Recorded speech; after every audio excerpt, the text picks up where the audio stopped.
This is QTV News. I am Momudu Gajaga and thanks for joining us. First, our headlines. As the TRRC hearings enter their second day in Sibanor, we hear more tales of witch hunting instigated by former President Jammeh. As his nationwide tour entered in the second week, President Barrow laid a foundation stone for the 13-kilometer Basse-Yerobawol road in the Upper River region. The Minister of Health lays the blame for the country's poor health sector on its neglect by the previous government. A weekend event brought together representatives from religious organizations, political parties, and civil society organizations in the name of peace. For more on these and other stories, stay tuned.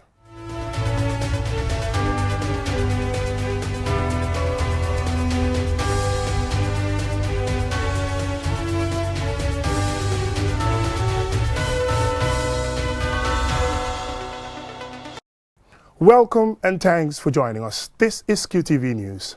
Now, the news in detail. On the second day of the TRRC hearings from Sibanor, 3 witnesses from Sintate village narrate their ordeal during the 2009 witch hunt. Babukar C. has the rest of the story. Fatu Kamara, a native of Sintate, told the Truth Commission that she was at a naming ceremony when news spread that the village was surrounded by security forces. Panic, she said the residents started running and were chased, arrested and taken to the former president's residence in Kanilai. Here, males and females were separated and their belongings were taken from them before being made to birth and forced to drink the concoction. How you were born naked. Small children, the age mate of your grandson. He will take off your clothes, make you naked, and make you bathe. These cups that we use to drink tea, he will fill it up and give it to you. Then he will tell you to drink it all. Fatu Kamara said the concoction made her unconscious and only woke up the next day when she was forced again to drink the concoction for the second time. She said they were trying to make false confessions that they have eaten people as witches and wizards, which made others to give false testaments.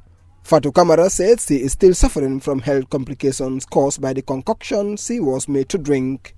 Next to appear was Mustafa Fane, who told the commissioners that he was also among those abducted and taken to Kanilai and forced to drink the concoction. Fane recalled the day he was arrested and his Quranic books seized. At Kanilai, he said he was forcefully birthed and made to drink the concoction twice, one of them at gunpoint by the orders of Solo Bojang. Mustafa Fane said former President Jammeh called Solo Bojang and asked him to put the phone on loudspeaker. After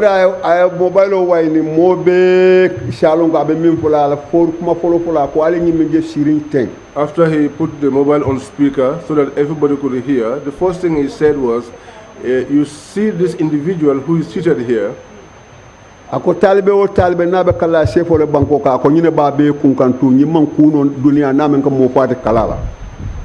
That this individual, if there is anybody, any marabout, who is using their pen to within the Kalaji area, this one is their champion.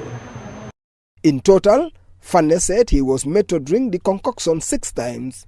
Since then, he said he is now deaf in his left ear and suffers from continuous body pain. The 3rd witness was Dadoba, who recalled being picked up, put in a military truck as other villagers ran to escape. At Kanilai, Madam Ba said she was lucky that she didn't drink the concoction after a well-calculated trick that worked for her.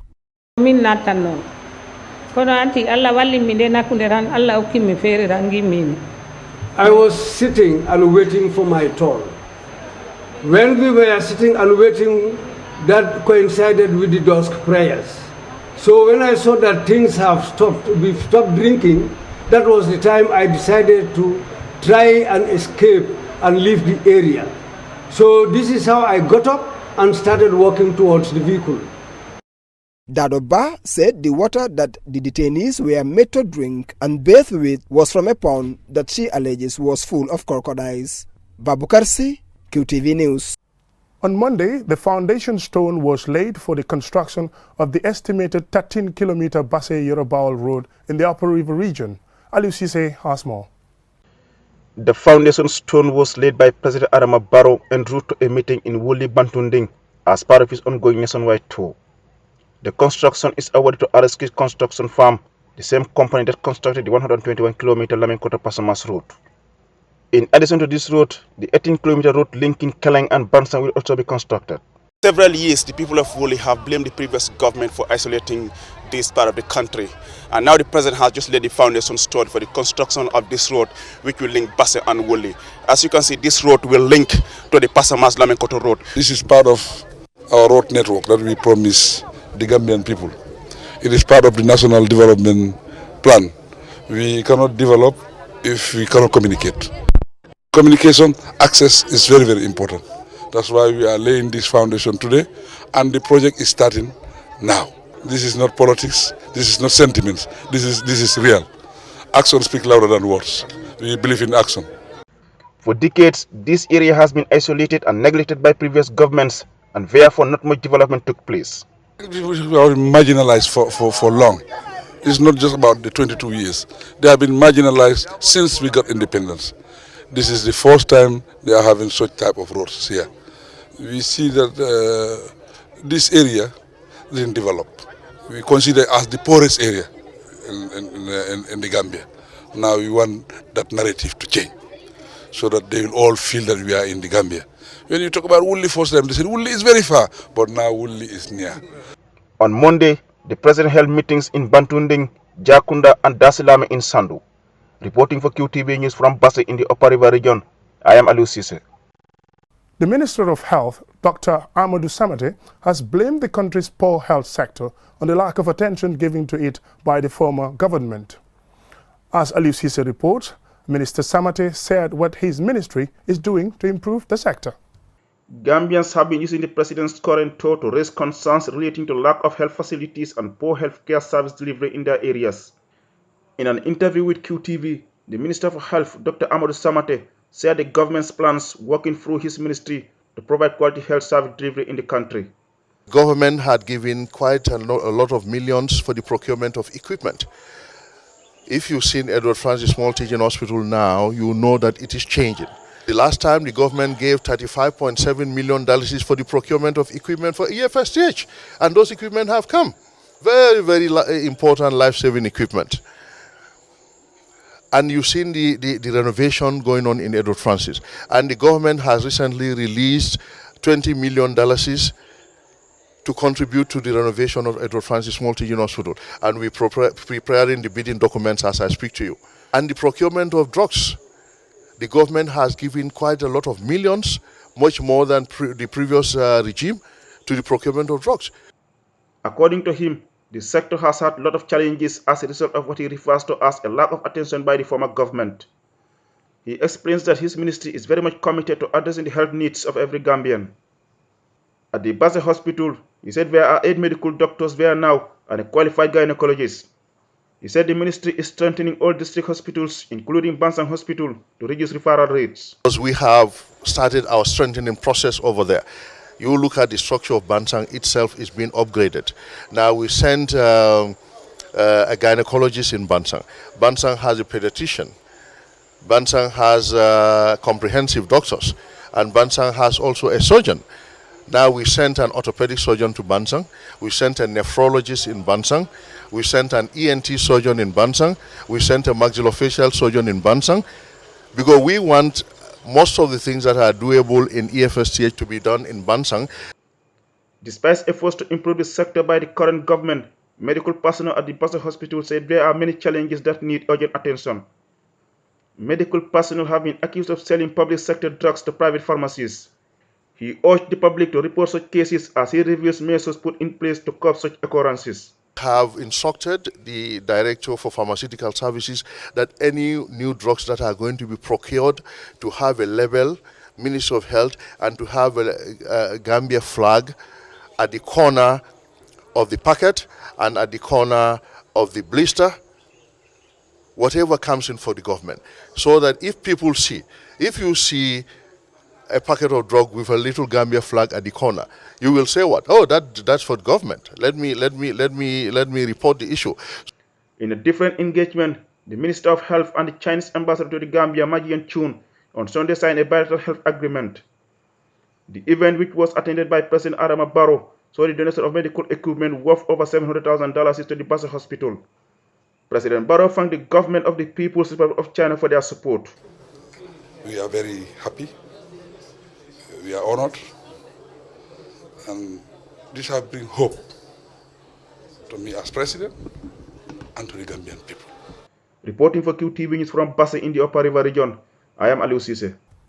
And now some football news. Cowbell Milk Brand, the Gambia, recently organized a football tournament at the Serekunda East Mini Stadium. In the final of the 16-team academy tournament, Talinding Academy won 1-0 against KGH Academy, settling the final with a 27th minute goal. As winners, Talinding Academy received $20,000, while runner-up KGH Academy pocketed $10,000. The Cowbell Junior Football Championship Tournament aims to promote and develop grassroots football by paving the way for football enhancement in the country. Congratulations to the Talinding Academy. We will now take a short commercial break. When we return, we hear about the launch of the first ever Accelerator lab in the Gambia. And we will also hear what we can expect when Fashion Weekend Gambia hits town in early December. Do stay tuned. Are you a shop owner, retailer, or working in other commercial industries?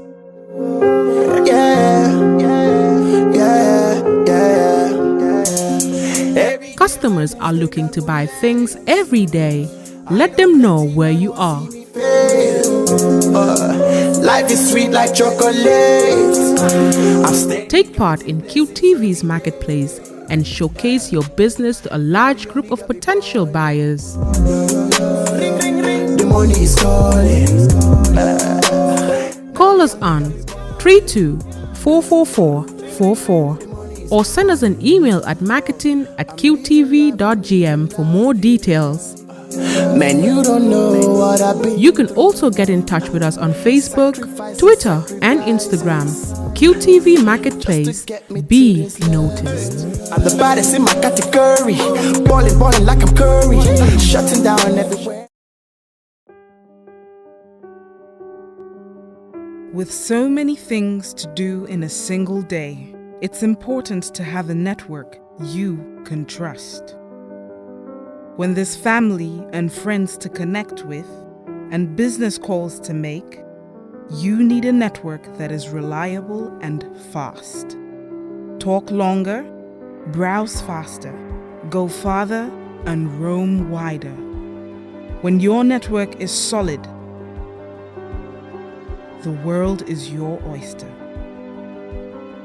QCell, your trusted network in the Gambia.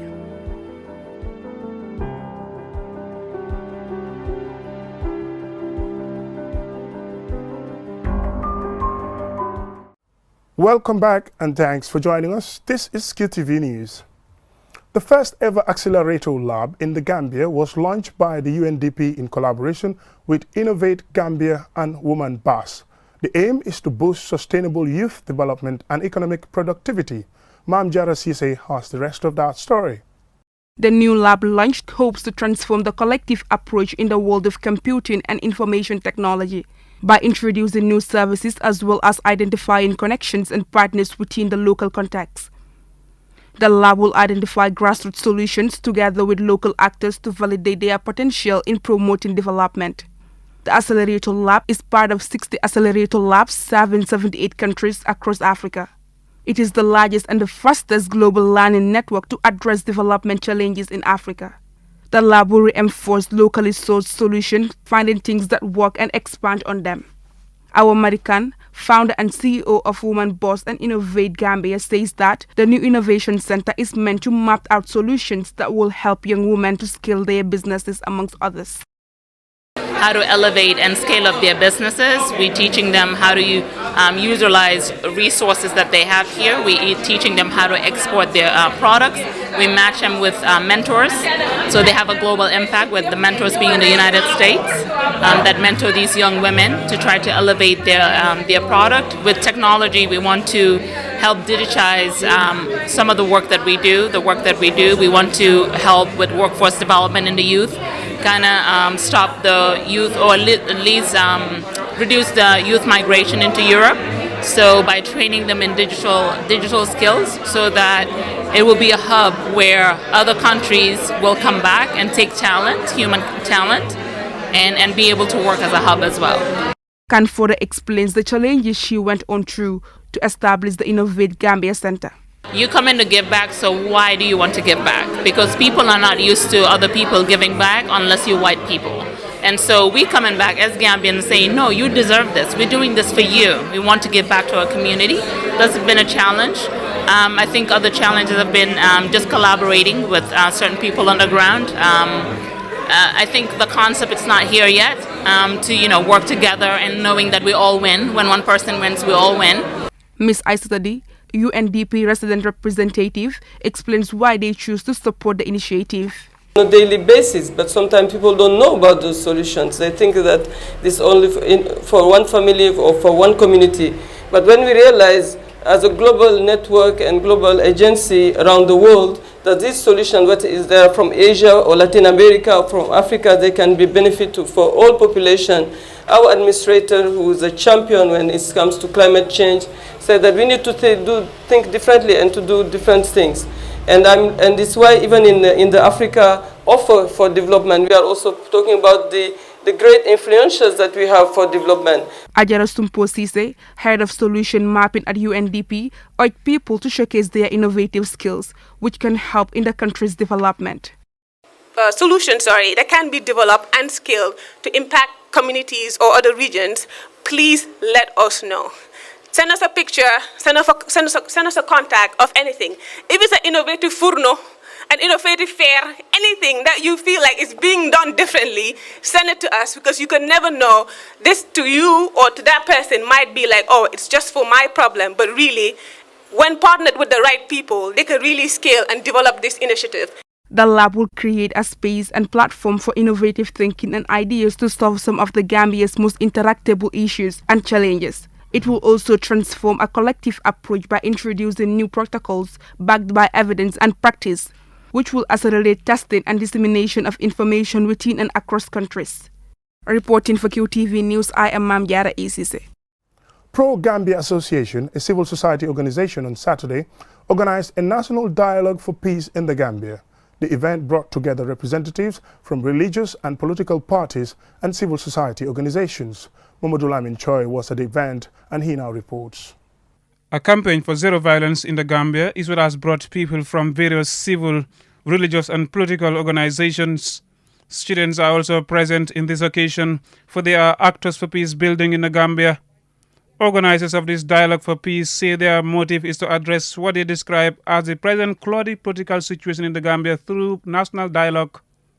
Absence of dialogue is said to be the usual cause for misunderstanding and conflicts.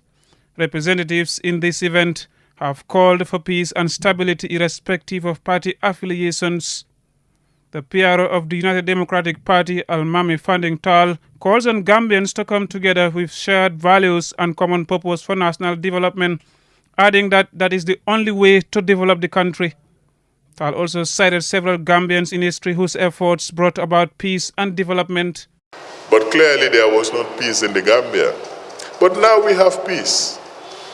Let us together as Gambians work in building this country so that it moves from where it is now, where we don't understand each other, where we spend a lot of our time not helping each other. So let's not only give a chance to peace, but let's us all be ambassadors of peace. The National Assembly member for Councillor Musa Amul Nyasi represented APRC at the peace dialogue. He says that the common cause of all political parties in the Gambia is to develop the Gambia despite the difference in political affiliation. The Fonyi Councillor MP calls for a decent language in communication and tolerance to divergent views for peace in the country. His open expression of love for a brother in the United Democratic Party moved his audience at the event. A handshake, hug, and exchange of smiles between two people from different political parties is a manifestation of peace and tolerance. I started my speech saying these words just to reflect what really transpires between me and my dear brotherly friend, Almami Fandington. He is somebody I got to appreciate even before knowing him, just from hearing his name. And the love I had for him got stronger day in, day out when I first saw him as an individual, prior to interacting with him.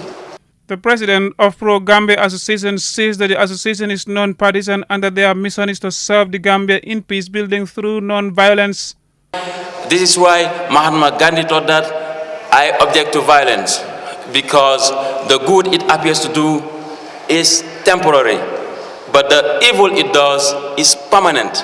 In this case, those who use non-violence, they still have those consequences in their countries. Among those invited to the dialogue were the chairperson of the Coalition 2016 and 3 Years Gender Movement, but they failed to turn out.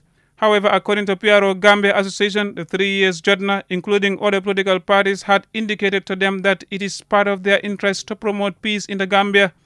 After speakers took turns to preach peace, they signed a peace banner endorsing and promising peace for the Gambia, our homeland. Mohamed Lamin Choi, QTV News. Organizers of Fashion Weekend Gambia, scheduled for the 6th to the 7th of December, announced at a press conference the participation of the finest national and international fashionistas for this year's event. QTV's temporal fashion correspondent, Mamadou Lamin Choi, was at the press conference and he now files in this report. It is called the promotion of homegrown talent and pushing the Gambia's fashion industry to another level. We are talking about this year's edition of Fashion Weekend Gambia, during which 17 designers and 35 models are expected to take part from 6th to 7th of December at Labranda Coral Beach Resort. In marking the 8th edition of Fashion Weekend Gambia, the organizers promise a packed schedule of fresh, innovative and creative talents from national and international designers. The 17 designers showing at this year's Fashion Weekend are expected to harness their talents for the best of fashion around the theme Afro Revolution. Gambians can expect to see Africa's art of fashion on display at the event. Somanjai, a member of the Fashion Weekend Gambia management team, tells the press what differences Gambians can expect in the event. So we're reaching out more to the diasporans on the basis that we're kind of really feeling that homecoming vibe that you're seeing from Ghana, that you're seeing from Nigeria, that you're seeing everywhere. And we're feeling that. We're seeing that a lot, especially last year, the Swedish Gambian community came out in full force, had like fantastic events, really showing that the music, the creativity, and a lot of the designers, and we've had a lot who are saying, you know, how can they link in, how can they come home and show their home audience what they've been up to and bring new ideas. Of course, fashion shows are not simply about displaying clothes. They can also be a source of entertainment for people. And Lena Nyan, a co-founder of Fashion Weekend Gambia, talks about what is in store for people to enjoy during the weekend. We're going to have Simbas, we're going to have Mama Paras, we're going to have dancers, as Raymond were talking about. And we have a wonderful artist coming all the way from New York, Keita P. I suggest you all check her out. She has a beautiful voice. She came last year and did a performance, and she just loved it so much that she said she's coming back. So we are very excited about that. Fashion Weekend Gambia aims to promote creativity and entrepreneurship through Gambian fashion to give a boost to the country's fashion industry and give it better representation at the world's fashion stage. In that regard, Raymond Mosa, a representative of one of Fashion Weekend Gambia's partners, is thrilled about the economic opportunities Fashion Weekend Gambia creates for Gambians. It's for us an important event, a very, very important event, the most important event in the fashion sector in the Gambia. One event that goes increasingly international, which helps to promote the Gambian fashion sector abroad as well, and attracts also more interest from buyers abroad. And of course, for all these reasons, we are very happy, we're very privileged, very honored to be partner of the Fashion Week in Gambia again in 2019. Fatou Sane, a Gambian model chosen as the brand ambassador of Fashion Week in Gambia, explains what Afro-Revolution means to her and encourages Gambians to develop self-love in the art, craft and design of fashion. Afro-Revolution means to me wearing my Afro hair, loving who I am as African, loving my black skin, and being proud of being an African, and also trying to encourage people out there to love who they are and to love being an African. There will also be 35 market stalls at the event selling fashion products and beauty items. Tickets are available at terangas.com. Mahmoud Lamin Choi for QTV News. Well, I hope Mahmoud Lamin Choi continues reporting on fashion. Before we end this bulletin of the news, let's take a quick look at our main news stories. As the TRRC hearings enter their second day in Sibanor, we hear more tales of witch hunting instigated by former President Jammeh. As his nationwide tour entered in the second week, President Barrow laid a foundation stone for the 13-kilometer Basse-Yerobawol road in the Upper River region. The Minister of Health lays the blame for the country's poor health sector on its neglect by the previous government. A weekend event brought together representatives from religious organizations, political parties and civil society organizations in the name of peace. That's all we have for you on tonight's news edition. Thanks for watching and join us tomorrow for more news. Bye for now.